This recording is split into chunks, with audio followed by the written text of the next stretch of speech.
Are you ready? Hello, and welcome to the Whole House Podcast, where we promise to bring you home, health, and family all in one place. We're a blog team trying our hand at podcasting, and we like to compare our different purposes and giftings and strengths to the rooms in a house. Together, we make up the whole house. So grab a cup of coffee and join our overly caffeinated team here for the Whole House Podcast. Hi, and welcome to the Whole House Podcast. We're here today. It's Carly, Amerey, Kathleen, and Lori, over the phone. Speakerphone. And today we're affectionately calling our podcast, If You Give a Mom a Hammer. And we're going to talk about teaching yourself new skills. woohoo! Yes. Fun stuff. I like to say that I'm like an amateur at everything and an expert at nothing. Yeah, Right. A jack of all trades, Yep. master of none. Yeah. Yep, that's me. I kind of like made a little list of categories that I have taught myself new skills. You guys can add to it if you want. But I've taught myself new skills in regards to my home, like home projects, cooking, and hobbies. Yes. I would say that I've taught myself new skills when it comes to doing projects around the house. Also, when it comes to teaching and writing, I'm always learning in those areas, even though they don't, well, sometimes they require a hammer if you get really mad at your computer or your My printer. dad's done that before. He literally hits computers with hammers. I've learned new skills with all of those things, with the home and the cooking and the hobbies. I think with beauty, learn new skills in that area. And with things like, I guess included in home is like yard work and growing and things like that. Yeah. Yeah, I would say Yeah. Yeah. I think I taught myself how to quilt. Yeah. Oh yeah, I have taught myself how to sew. Yeah. Well, Girl Scouts taught me how to sew a button, but I figured out the rest. Yeah. Well, and so I want to jump right into a couple ways I have learned new things, good tips for how you could learn how to do new things. My number one thing has been learning from my grandparents. Yeah. Or just older people. And my grandpa has taught me all kinds of stuff, like woodworking and canning. Yes, canning. He has an accidental amazing strawberry patch. I mean, just oh my goodness, incredible things that we don't learn unless we go seek that knowledge from someone else. Right. That's what I was saying before the podcast. I've learned a lot. I learned a lot from my mom, and it's interesting because at the time I was learning those things in high school, I didn't realize that other people weren't learning them because we were stripping mantles of pink paint and stripping baseboards and painting other furniture and taking wallpaper off walls, and because we had bought a real fixer-upper farmhouse when my stepfather retired from the military, and we fixed it up, and I spent a lot of my time after school working beside my mom doing those kinds of things. Me too. Wow. Isn't that amazing? I passed it on to you. I know. I thought of another area too that I've taught myself a lot in, or learned new skills in, is cars. That's another thing. Get to that. Yes. Yeah. I mean, every chance I could. It's funny because my sister's not like this. She didn't. Every time my dad was in the garage or my grandpa was in the garage, I was there. Even if I was just watching, I was there. And my sister didn't do that, and now she can't work on her own car. Yeah. Well, it's the same with gardening. I remember not only did each of us kids during the summer have our patch of garden, we had to weed in the morning. I can remember long after that going out there and watching Bud, my stepfather, weed and talking to him and talking to him. Yeah. And I would always go back inside and make him a big, big glass of iced tea. Yeah. And it wasn't until I was 30 years old that he told me, that he didn't like iced tea, but he would drink it every single time. That's so sweet. Yep, I remember. I think my grandma she taught me a lot of cooking skills. Yeah. Like, I'll still to this day call her and be like, Grandma, how do you make pancakes? Yeah. Grandma, how do you make gravy? I don't know. Yeah. Yeah.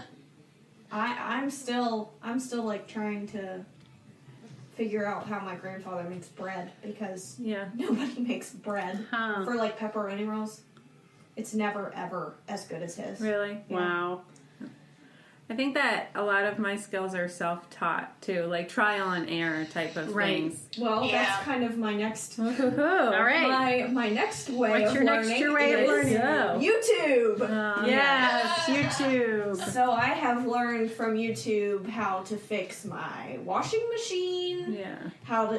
Last week I changed the spark plugs and spark plug wires on one of our cars. Wow. I taught myself how to crochet using YouTube.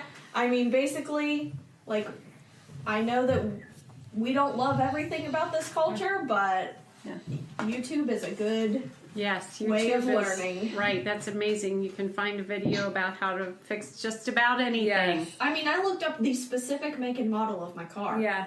And there's a video of how to do everything. Right. When I started using, trying chalk paint, Annie Sloan chalk paint, I would look up videos and look up, because first of all, I couldn't believe that you didn't have to sand something. Yeah. And that they were bringing wax back, because I remember waxing things with my mother and her saying, "Oh, you got to wax this every month. It's such a pain." But now we're doing it all over again, Mom. Yes.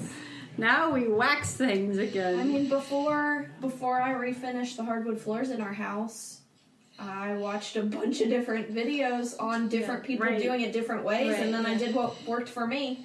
Right. And we did our floors with Annie Sloan chalk paint, and we... you were kind of trailblazing with that. Yeah, so that's what I was going to say. We only could find like one video on it, so we actually went into the... You should have made your own video. We should have made our own video. Darn it. Man.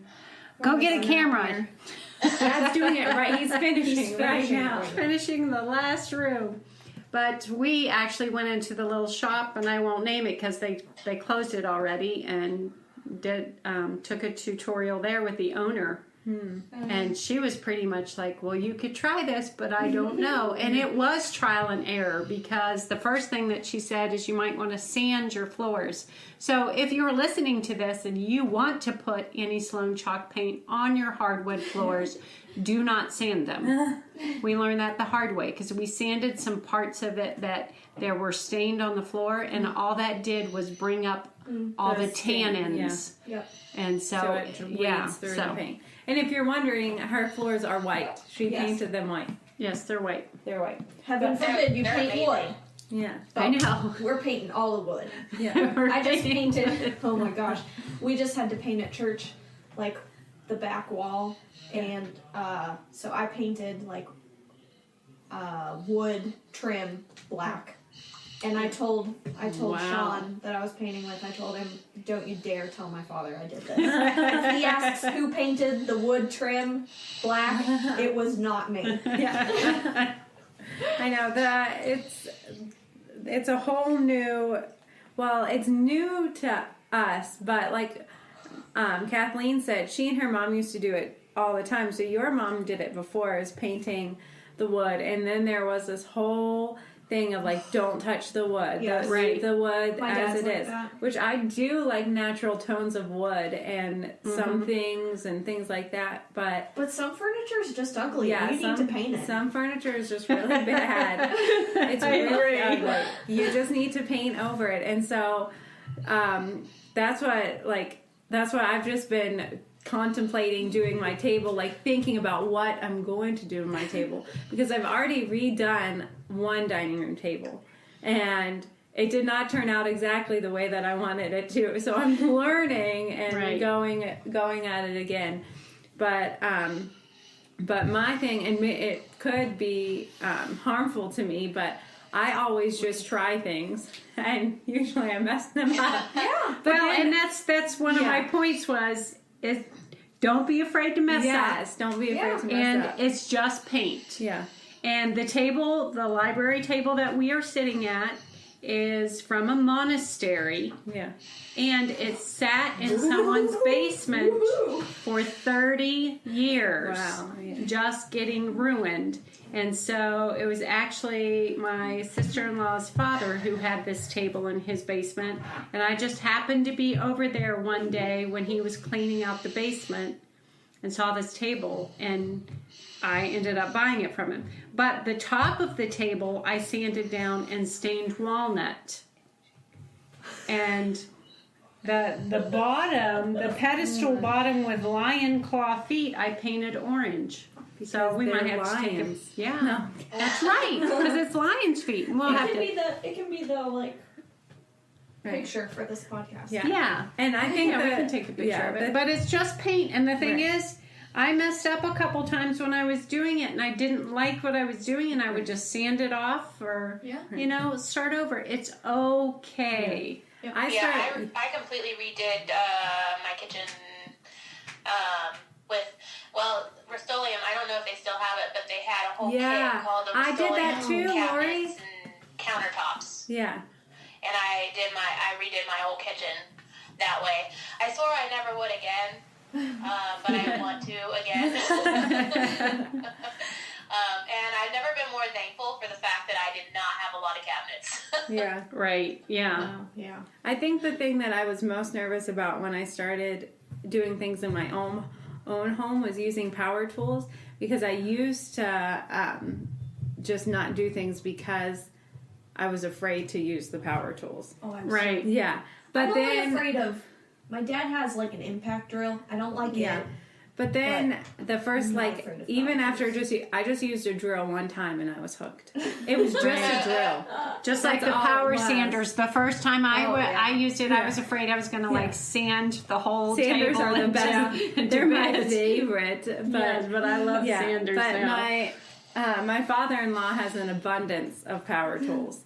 And whenever, I ask him, can I borrow this? He's like, oh, yeah, what does Seth want to use it for? I'm like, oh, no. It's for me. I'm going to use it. I'm going to use it. I'm going to use the table saw. I'm going to use the... And that's another thing. Don't be afraid to ask someone to borrow your tools, because most people just have they have them a just garage sitting full in of there. tools Yeah. sitting around. You don't need to go buy yourself $100 drill. Right, especially if you just started. want to try it first and see if you want to purchase your own. Yeah. So the first thing I did was use the power sander in my house, and I sanded down my fireplace and redid my fireplace because it was brown. Right. I remember that. Yeah. I remember I sanded helping my with that. fireplace down. And then I started making things, like making signs. I made signs for people one Christmas, and I had to use the drill, and I had to use the saw, and all of these kind of things. And also a helpful tip for if you're actually going to Lowe's and buying wood to use in your home is that you can ask, if you know how long you want your wood to be, then you ask Lowe's and they'll cut your wood for you for free. Oh, yeah, they will. Yes, and plexiglass too. As much as you want. Especially They'll just cut plywood. it. Yeah, and I like that with plexiglass too, because some of my end tables I had plexiglass cut for the top of them, so that I could put pictures down, and then put the plexiglass on top, and then you can see the pictures. And toddlers like to reach under there and pull them out, but it's not glass, so it's not dangerous. Another thing that I kind of had to learn was I learned how to do tile, how to lay tile. Oh yeah, because I've redone about 3/4 of my bathroom now, and so another tip that I have for do-it-yourselfing is to not be afraid to look at thrift stores. Yes, because you got your bathtub. Yes, I have an amazing deep whirlpool, not with jets or anything, but it's a very deep and wide. A soaking tub. Bathtub, yeah, it's a soaking tub. And I ended up getting it for $50 because Probably like $500 bathtub. there, and I told my husband I wanted to go back and get it, so we went back up, and I was like looking at the tag closer, and it had a faint 2 in front of the 50, and I was like, oh, if it's $250, that's too much. I'll just get a smaller tub for less. But I went and talked to the guys, and he was like, it had tape stuck all over it, like it sat in a warehouse, and it kind of like, maybe it was in the heat, and the tape stuck to it. He was like, well, nobody really wants it because it's got all that tape stuck to it. He was like, I'll give it to you for $50, and I was like, okay. Yes. So I spent 2 hours scraping the tape off with a razor blade, and I got an amazing bathtub. Yeah, I got my dining room table for with dining room table with 4 chairs for $50 at a thrift store. Right, and don't be afraid also to look on your local yard sale page or Craigslist, because I got my clawfoot tub. Yeah. Because one of my friends, Sarah Haynes, let me know that she saw it, and we got it for $100, and we're pretty sure we bought it from the people that owned it, but the way the deal went down, It was pretty shady. But They're all Craigslist deals. Man, I haven't had good luck with Craigslist. but I have friends, though. my husband actually refinished that tub, did copper on the outside and redid the legs, and it is now in my bathroom, and I love it. It doesn't have And duckies on the bottom anymore. Nope. But does it's not. totally worth it to to take look your a little time bit, and look. look a little bit harder. And that's something I've been really excited about, having my own house now. Yeah. Because we rented for a few years and we had to live with family for half a year. Now I can be like more choosy about the things I have in my house. Yeah. And I have the time and the space to make them look the way I want them. So just take your time. You don't have to hurry up and buy. I mean, I like IKEA stuff, but you don't have to buy just the cheapest stuff just to fill your house. Yeah. You can just take a little bit of time. And speaking of home ownership and home projects, can Lori tell her story of her? This is when I first met Lori, and I was hosting a mom's tea, and she comes in and tells a story about her bathroom and a sledgehammer. I'm really excited. So I was like, okay, who is this lady? Honestly, all I wanted to do was paint my bathroom. That's all I wanted to do. That's how it always starts. Exactly. Well, I was wiping the walls down to start painting, and I noticed that, some around the tub, the walls felt a little soft. So I was looking, and I was like, moisture has been trapped in there, and it's kind of getting a little bit moldy around there. So I start breaking away, and before I know it, half the wall's missing. Oh my God. On both sides of the tub, and then I'm like, well, now I have to rip up all the flooring. I ripped up all the flooring that we had laying down. And what did your husband say? And I took out all the caulking around the tub because I wanted it redone. And then my husband came home and he didn't like me very much. Why? He put, do you guys, know what green board is? Yeah. We put it in basements a lot. We have it in our basement. Well, we had some left over from when we redid our basement. We decided to put it around the tub to keep it from, collecting moisture like that again. So he did all that for me. And I kept asking him, I was standing in the hallway. Sorry, we had an issue with our computer, but we're back. Lori was talking about tearing out her bathroom and how her husband had to do repair, her boards. But anyways, I wanted to say that you probably saved your husband a whole lot of money by doing the demolition yourself. Yeah, I like to destroy things. Can you believe people pay people to demolish their stuff? Just give me a sledgehammer. Yeah. Yeah, I can do it myself most of the time. I'm like, yeah. Yeah, give me a sledgehammer. So we were just going to kind of go over a couple more of our points.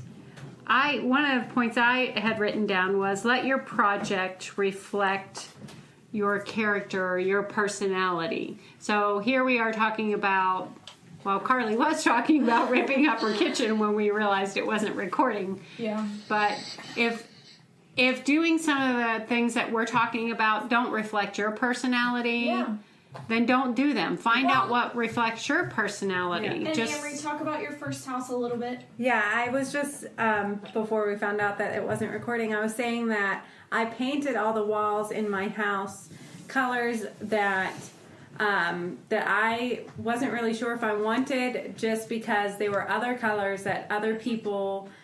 Right. She was a newlywed, their first house, and she was very influenced by her mother-in-law and her mother's tastes, and she was just trying to emulate. I can say that because I'm her mother. And so I painted it all, and I even got all of my furniture and that taste and style and things like that. And then I was sitting in my house, like, literally 3 years later, it was this moment for me. That's why I say that. It was this moment. I was sitting and I was holding my newborn, and I looked all around my house, and I was like, I hate my house. I hate it. And so I told Seth, he got home from work, and I was like, I hate our house. And he was like, what? And so I explained to him why. And so literally that day, I started, like, talking about selling my couch, because I had this big, huge, I mean, 2 people could lay on it. Brown couch. Yeah, and it was a very nice couch. Yeah, it was a very, very nice couch. It wasn't like tacky or anything. It was just a really nice couch. It wasn't my style. So I started talking about selling it. I sold my couch in that week to my mother-in-law, actually. Who picked it out in the first place. She always just wanted it. And then I went and I picked out a couch that I wanted with the money that I got from selling my couch. And then I went to Lowe's.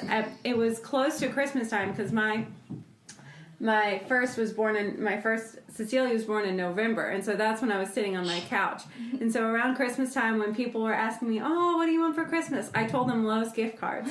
And then I took all the Lowe's gift cards everybody got me, and I went and I bought paint for my whole entire house. And paint it all white. To paint it all white. That's me. White with pops of little nice, pretty colors everywhere. So that might not be your style, right? But don't be afraid to find what you like. Yeah, and don't think that you can't do it either with new like little kids, because I would only paint for like 20 minutes at a time. When my kid would sleep, I would just run. I left my paint clothes on all day, and I would put Celia to sleep. And then I would run downstairs and paint until she woke up, and then I would have to stop.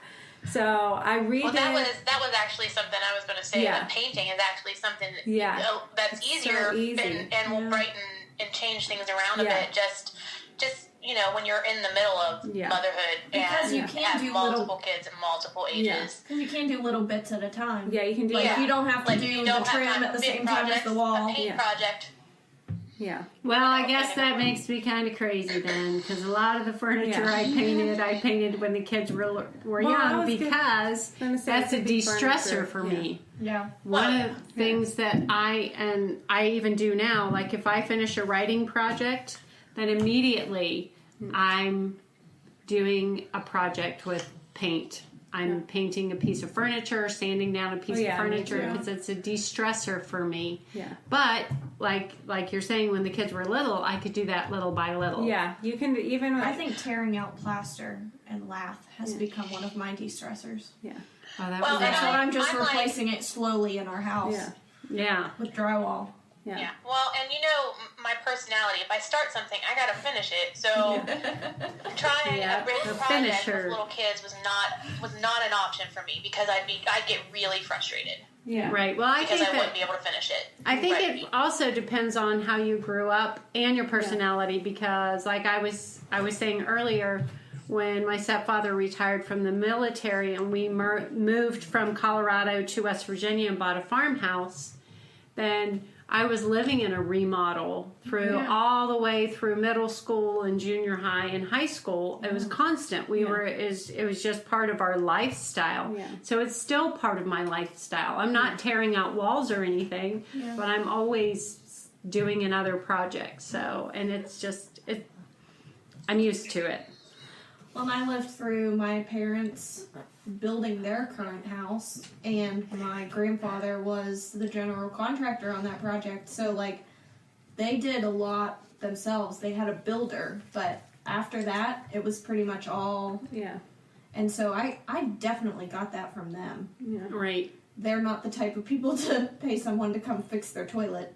Yeah. Right, and that's the way that my stepfather Bud was, and I remember when we added on the addition, and it was the same size as the house, so we like doubled our space, Yeah. and so we had this subfloor down just with framing, and my brother Jess was 2 years old at the time, and that toddler could hammer a nail in with one hit. And what Bud used to do is he put a harness on Jess, and he nailed the end of the harness to the floor so that Jess had this circle of like 10 feet. Oh my gosh. And I'll tell you what, underneath that hardwood flooring and that subfloor, there's probably 100 nails. So that was the 80s. We don't recommend that. Okay, we might get in trouble for that now. He didn't even have a helmet on. You can let a kid hammer. Well, I mean, my 2-year-old, when I was painting at church last week, he likes to climb up the ladder underneath me. Yeah. Yes. And I'm like, excuse me, I need to get down now. And he's like, why? Because I'm done. You need to... So, yeah. So you can Well, do I projects. think JR is going to be really well versed in patching up holes by the time he becomes an adult. Because that's all I do. We have- whenever- yes. right now, is I go around after him whenever he accidentally puts another hole in the wall. So Just now imagine, he Lori, knows how not- to do it. Yeah. Just imagine not knowing how to patch drywall. I know. I have to get somebody to do it for me every time. I had to figure it out for myself. Well, and the worst ones are all those little airsoft holes where they accidentally Oh, yes, shot the yes. airsoft gun Yeah. into the wall. Ha ha ha. Yes. Oh my gosh. Oh, Or but if that's someone gets angry and takes a hammer to a door. But that's a good point to make, is that one of the things that the nester makes in her books is that you can cover up holes in drywall really easily. So don't be afraid to just hang things on your... Don't sit there and have something sitting there for years and you're like, I want to hang this up, but I'm not really sure if this is where I want it to go. Right, and we all know those people who won't hang anything up. My dad is that way. Yeah. Because the house I grew up in before they built their current house had plaster walls, and he was afraid to make holes in the plaster walls because it cracks. Yes. And so now, even though he has drywall, he still very, very rarely hangs things. But the day I read that page in the nesting place, we were renting, and I was like, you know what? I'm gonna hang our wedding pictures, and I put holes in the wall, and I hung up our wedding pictures, and I was so much happier. Yeah. Yes. Yeah. And that's what I told my sister, because they're renting right now, and they have this crazy rule. They're allowed to have like 4 holes in the wall. Oh my goodness. They're allowed to make 4 holes in the wall. I was like, Cassie, I have drywall putty. Yeah. And I can match the paint of your wall. Yeah. It takes like 3 minutes. Yeah. Right. To It's cover up really easy. a nail Yeah. hole in the wall. Yeah. Yeah. It's Yeah, easy. I don't think my husband comes home every week and asks me, what's this hole from? I'm like, oh, I tried something there. It didn't work. Well, so if I'm you gonna paint do your it. walls white, then you don't even have You to don't- paint over drywall Yeah, putty. you just, Right. You just- you just blend it in. Yep. That's right. Yep. So, You have any more points?